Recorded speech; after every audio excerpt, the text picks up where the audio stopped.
আসসালামু আলাইকুম এভরিওয়ান, কেমন আছেন সবাই? নিশ্চয়ই অনেক ভালো আছেন। আজকে আমি বানাবো মন ভালো করা একটা জিনিস, যেটা হচ্ছে চা।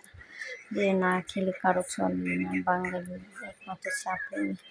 এই জন্য আমি এখানে যেমন চিনি দিয়েছি এটাকে আমি একদম পানি ছাড়া সুন্দর করে শুকনো শুকনো করে ভাজবো। এটাকে আমি ক্যারামেল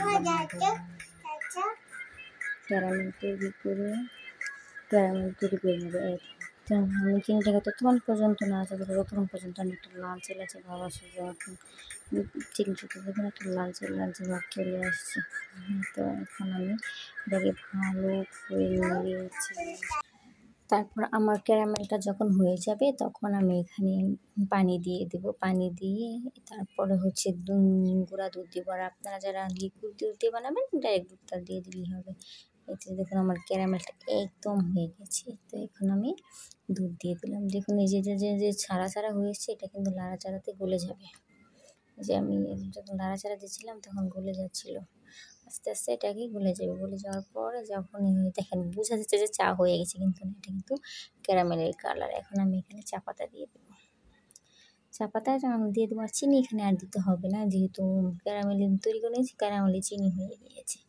তো তারপরে আমি এখানে পরিমাণ মতো 2 চামচ চা পাতা দিয়ে দিলাম। চা পাতা দিয়ে এটাকে আমি খুব ভালো করে বয়েল করে নেব। তারপর আবার আমি একটু মিষ্টি বেশি খাই, সেজন্য আমি 1 চামচ চিনি দিলাম। আপনারা যারা মিষ্টি না খান চিনি না দিলেও চলবে, যারা হালকা মিষ্টি খান, যেহেতু চাটা হালকা মিষ্টি হবে সেজন্য আমি এখানে আবারও চিনি দিয়ে দিলাম।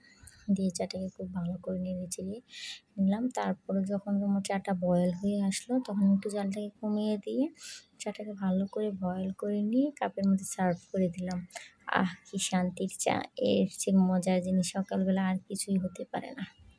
আমার খুবই ভালো লাগে চা আমি খুবই পছন্দ করি।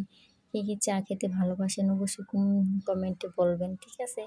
আর আমার ভিডিওগুলো ভালো লেগে থাকলে অবশ্যই লাইক, কমেন্ট অ্যান্ড শেয়ার করে দেবেন। Thank you more for watching. আল্লাহ হাফেজ।